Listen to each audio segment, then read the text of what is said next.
Bismillahirrahmanirrahim. Bismillahirrahmanirrahim. Alhamdulillahirabbil alamin. Allahumma shalli wa sallim ala sayyidina Muhammadin miftahi babi rahmatillah adada ma fi ilmillah salatan wa salaman daimaini bidawami mulkillah wa ala alihi wa sahbihi. Allahumma salli ala sayyidina Muhammadin salatan taftahu biha lana futuhal arifin wa tufaqihuna biha fid din wa ala alihi wa sahbihi. Assalamualaikum warahmatullahi wabarakatuh. Alhamdulillah kita dipertemukan di sebuah pertemuan yang mulia. Meskipun tidak ada yang menampung kita saat ini kecuali dunia maya, bukan berarti pertemuan kita tidak nyata. Pertemuan di jalan Allah Ta'ala itu yang dibutuhkan tempatnya adalah hati, ya, yang dibutuhkan adalah hati. Insya Allah kalau hatinya sudah bersatu, maka di situ turun rahmat dari Allah Subhanahu wa Ta'ala. Mudah-mudahan pertemuan kita kali ini betul-betul bisa mendatangkan rahmat khususnya untuk diri kita pribadi dan teruntuk seluruh umat Nabi Muhammad SAW, khususnya untuk bangsa yang kita cintai. Berpikir positif di segala kondisi, berpikir positif di segala situasi. Hal yang mudah, tapi tidak mudah dilakukan. Hidup ini kan pilihannya ada dua, pilih enak atau pilih nggak enak. Pilih enak atau pilih nggak enak. Seharusnya dalam kondisi apapun, ya kita pilih yang enak. Ya kita pilih yang enak. Milih yang enak itulah yang merupakan wujud daripada berpikir positif, berpikir yang baik, berpikir yang enak-enak. Bagaimana implementasinya, penerapannya dalam kehidupan sehari-hari? Dalam Al-Quran sudah sangat banyak contoh bagaimana manusia harus berpikir positif di kondisi yang sesulit apapun. Ya, kondisi sesulit apapun, menghadapi tantangan model apapun. Saya akan ambilkan beberapa contoh insya Allah untuk kajian pada siang hari ini. Mudah-mudahan berkah untuk yang berbicara dan untuk yang mendengarkan serta melihat dimanapun dan kapanpun. Yang pertama, contoh yang paling ekstrim, yaitu ketika Nabi Ibrahim alaihissalam.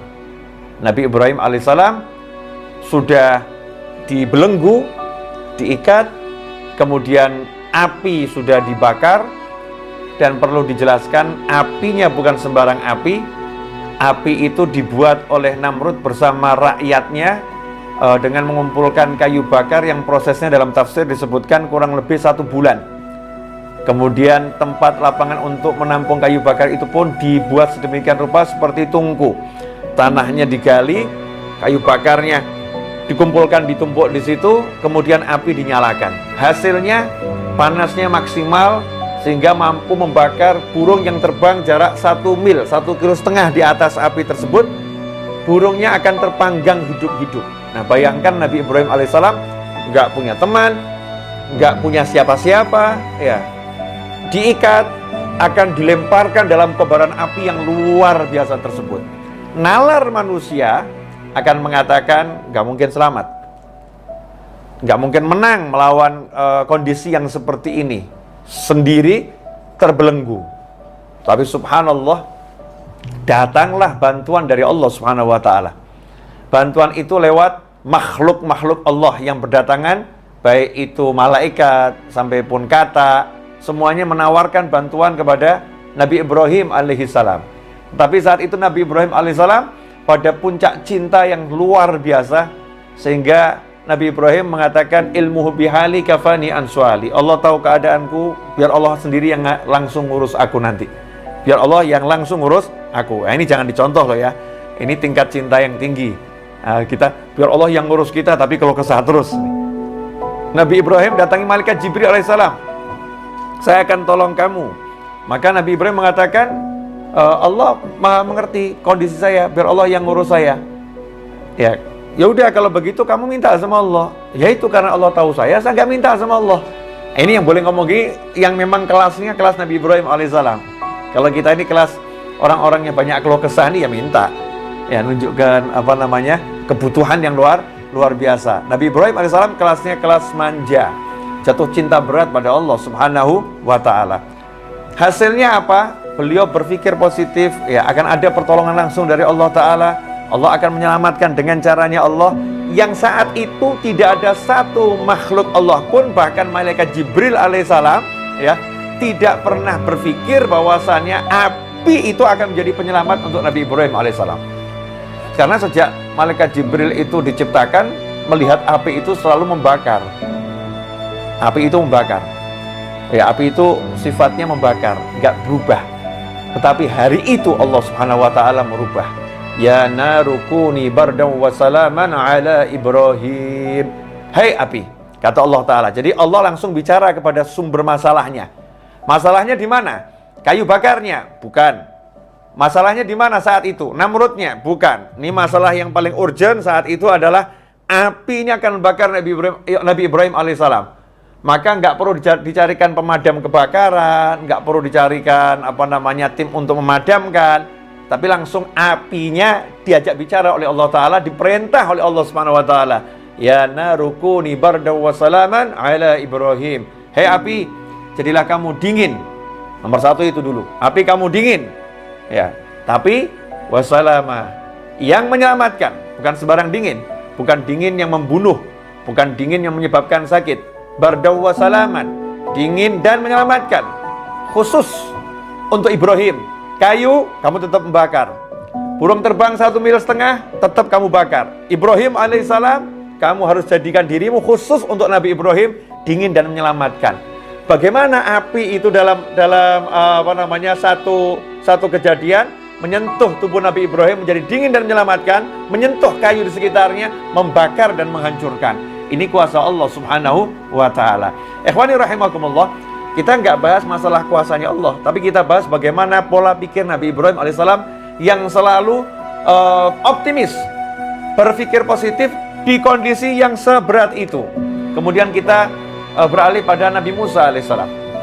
Nabi Musa alaihissalam ketika dihadapkan kejaran Fir'aun dan bala tentaranya yang luar biasa, dan di hadapannya ada laut yang ganas, yang ombaknya dahsyat, dan di sekitarnya ada kaumnya yang protes, ya kaumnya yang resah, kaumnya yang gelisah. Bagaimana ini? Di sana ada laut, di sana ada Fir'aun dan bala tentaranya. Nasib kita bagaimana? Hai Musa, bagaimana?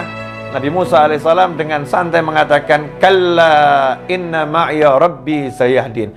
Kalla, gak mungkin kita akan celaka. Gak mungkin Fir'aun mampu mencelakai kita. Gak mungkin laut mampu menenggelamkan kita. Inna ma'iya rabbi sayahdin. Karena Allah bersamaku sayahdin. Nanti Allah akan beri aku petunjuk. Saat ngomong begitu Nabi Musa gak punya solusi. Tapi punya keyakinan, punya pikiran yang positif. Pasti Allah akan berikan jalan keluar. Pasti Allah akan berikan solusi. Hasilnya Allah berikan solusi yang di luar nalar. Seperti api tadi di luar nalar, maka solusinya juga di luar nalar. Apa ini? Masalahnya kalau lewat terus ada laut. Kapal nggak punya. Ini orang-orang nggak ahli renang, hidupnya di padang Sahara, nggak pernah belajar berenang. Ya, senjata nggak ada. Mau ngelawan Fir'aun dan bala tentara, ini konyol. Nggak punya apa-apa ini. Mau terjun ke laut juga sama konyol. Terus bagaimana? Allah Ta'ala jadikan lautnya itu jalan keluar. Allah Ta'ala jadikan lautnya itu solusi. Caranya bagaimana? Hei Musa, pukulkan tongkatmu itu ke laut. Kayu biasa, tapi di tangan orang yang beriman pada Allah Ta'ala, maka Allah perintahkan kepada laut ketika kena pukulan kayu, wahai laut, membelahlah engkau menjadi 2 bagian. Subhanallah, begitu kena pukulan kayu, maka laut itu membelah menjadi tebing yang luar biasa. Nabi Musa dan kaumnya melewati tebing air laut yang luar biasa tanpa rasa takut. La khaufun alaihim wa lahum yahzanun. Allah turunkan kepada mereka rasa tenang, nyaman, berjalan. Padahal ini gemuruh air luar biasa, dibendung oleh Allah Subhanahu wa Ta'ala. Jalan melewati sampai ke tepian. Kemudian Fir'aun dan bala tentaranya menyusul. Allah kemudian tenggelamkan laut itu kembali seperti semula, sehingga Fir'aun dan bala tentaranya tenggelam. Lagi-lagi berpikir positif, di saat yang mustahil mendapatkan solusi, itu dilakukan oleh Nabi Musa alaihissalam. Kemudian kita melihat Nabi Yakub alaihissalam. Nabi Yakub alaihissalam yang udah dikasih tahu bahwasannya Nabi Yusuf alaihissalam sudah dibunuh oleh serigala, diterkam oleh serigala. Ini darahnya, ini pakaiannya. Nabi Yakub mengatakan, nanti ya putraku akan dikembalikan semua kepadaku. Selalu yakin kalau Nabi Yusuf masih hidup. Jasadnya nggak ada, aku nggak ketemukan jasadnya. Berpikir positif, Nabi Yusuf masih hidup. Tentunya dilandasi dengan ilmu dari Allah Subhanahu wa Ta'ala. Hasilnya apa? Hasilnya betul dipertemukan dengan putranya Nabi Yusuf alaihissalam. Bahkan sudah menjadi seorang Perdana Menteri terpercaya di kerajaan Mesir yang punya kedudukan tinggi dan dicintai oleh masyarakat Mesir. Orang tuanya pun dimuliakan oleh Nabi Yusuf alaihissalam. Keluarganya pun dimuliakan oleh Nabi Yusuf alaihissalam. Setelah perjalanan panjang yang dibuang ke sumur, dijual sebagai budak, masuk ke penjara, akhirnya menjadi seorang yang luar biasa. Lagi-lagi Nabi Yusuf berpikir positif, ayahnya berpikir positif. Kemudian kalau kita lihat kepada Nabi Ismail alaihissalam beserta ibunya, dan Nabi Ibrahim alaihissalam ketika bersama keluarganya, saat Allah Subhanahu wa Ta'ala memerintahkan Nabi Ibrahim untuk membawa istri dan anaknya untuk memindahkan istri dan anaknya ini ke suatu dataran rendah yang gak ada manusia ataupun binatang yang hidup di sana, yang panasnya tinggi, gak ada air, yang adanya cuma padang pasir dan gunung bebatuan. Maka saat itu Nabi Ibrahim alaihissalam meninggalkan istri dan anaknya dengan pikiran positif yang luar biasa. Sementara sang istri yang ditinggal pun pikirannya positifnya luar biasa, mengatakan pada suaminya, kalau Allah yang memerintahkan kamu untuk meninggalkan kami di sini, maka pulanglah dengan tenang, dengan nyaman, lanjutkan perjalananmu. Maka suaminya pulang ke istri yang lain, ya. Sementara istrinya bersama anak di padang Sahara yang mematikan saat itu. Nabi Ibrahim pun naik ke atas gunung, kemudian melihat ke arah istri dan anaknya, angkat tangan dengan doa yang diabadikan dalam Al-Quran, doa yang tidak logis, ya, doa yang gak masuk akal. Karena doa itu tak membutuhkan akal, doa itu membutuhkan iman. Dan kalau udah bicara tentang iman, maka semua perbuatan Allah itu melampaui logika manusia manapun, melampaui logika siapapun. Karena Allah berbuat dengan kehendaknya, dengan kemahamampuannya, dengan kemahabisaannya, bukan dengan asbab yang ada pada kita. Nabi Ibrahim mengerti itu, maka berdoa pada Allah Subhanahu wa Ta'ala, ya Allah, aku letakkan sebagian daripada anak keturunanku di suatu lembah yang tidak punya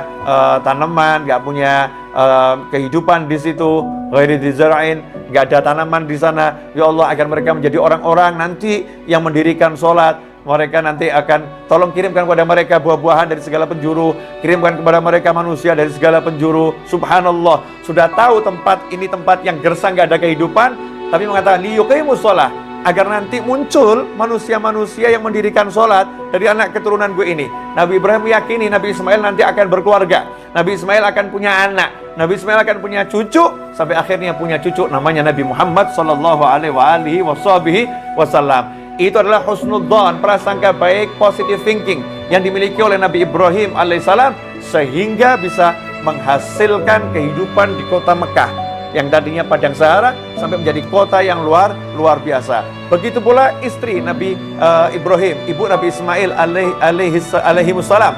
Ya, bagaimana ketika ditinggal oleh suaminya, kemudian berdua dengan anaknya. Saat itu sang anak menangis karena bekal telah habis, air yang diminum gak ada, makanan gak ada. Bayi yang usianya baru 2 tahun ini menangis, kurang lebih 2 tahun menangis jadi-jadinya. Maka sang ibu pun tidak berpikir negatif, berpikir positif. Cari tempat yang tinggi, dan tempat yang tinggi adalah Bukit Sofa dan Bukit Marwah. Kenapa cari tempat yang tinggi? Untuk melihat sekitar, ada nggak manusia yang bisa dimintai pertolongan. Siapa tahu ada musafir yang lewat, yang bisa dimintai pertolongan. Maka lari ke Bukit Sofa. Lihat di sekitar nggak ada, pindah ke Bukit Marwah. Lihat sekitar nggak ada, lari ke Sofa lagi. Berulang kali Sofa dan Marwah dengan positive thinking, Allah akan memberikan solusi untuk masalah saya ini. Subhanallah, karena minta solusinya dari Allah Subhanahu wa Ta'ala, maka Allah berikan solusi itu di kaki bayi Ismail alaihissalam yang menjejak-jejakkan kaki ke bumi. Tiba-tiba memuncrat air yang keras yang luar biasa, yang akhirnya menjadi air Zam-Zam. hingga hari ini dan sampai hari kiamat, air itu akan menjadi sumber kehidupan umat manusia. Ini karena positive thinking dari ibunya Nabi Ismail alaihi salam. Kemudian kita lihat Nabi Ismail alaihi salam ketika akan disembelih, ya, perintah menyembelih Nabi Ismail alaihissalam dengan santai dan positive thinking mengatakan kepada ayahnya kondisi yang seperti itu, ya batif alma tu'mar, wahai ayahku, lakukan yang diperintahkan kepadamu. Satajidu ini insyaallah minas sabirin. Insyaallah engkau akan dapati aku termasuk orang-orang yang sabar menghadapi masalah ini. Apa yang terjadi? Allah Ta'ala jadikan leher Nabi Ismail tidak bisa disentuh oleh pisau, ya. Pisau yang tajam nggak bisa menyentuh leher Nabi Ismail. Leher itu menjadi seperti baja yang luar biasa. Kemudian Allah katakan pada Nabi Ibrahim alaihissalam, engkau telah melaksanakan arti mimpimu, maka sekarang kami datangkan domba dari surga sebagai ganti untuk Nabi Ismail alaihissalam.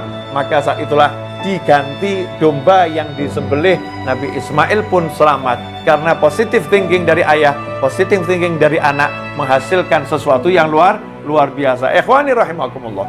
Kalau kita dihadapi satu masalah, kemudian kita itu menyerah dengan masalah, berarti kita seperti manusia yang nggak punya Tuhan, manusia nggak punya Allah Subhanahu wa Ta'ala. Jangan pernah menyerah menghadapi kehidupan model apapun dan model bagaimanapun, karena yang menguasai hidup ini bukan makhluk, yang menguasai hidup ini bukan ciptaan, tapi hidup ini dikuasai oleh yang Maha Mencipta, yaitu Allah Subhanahu wa Ta'ala. Semuanya adalah makhluk Allah dan semuanya adalah ciptaan Allah Ta'ala. Maka apapun kondisinya, apapun masalahnya, kita berpikir positif, Allah akan berikan solusi, Allah akan berikan jalan keluar. Bagaimana caranya? Allah telah menjelaskan, wa may yattaqillaha yaj'al lahu makhrajan wa yarzuqhu min haitsu la yahtasib.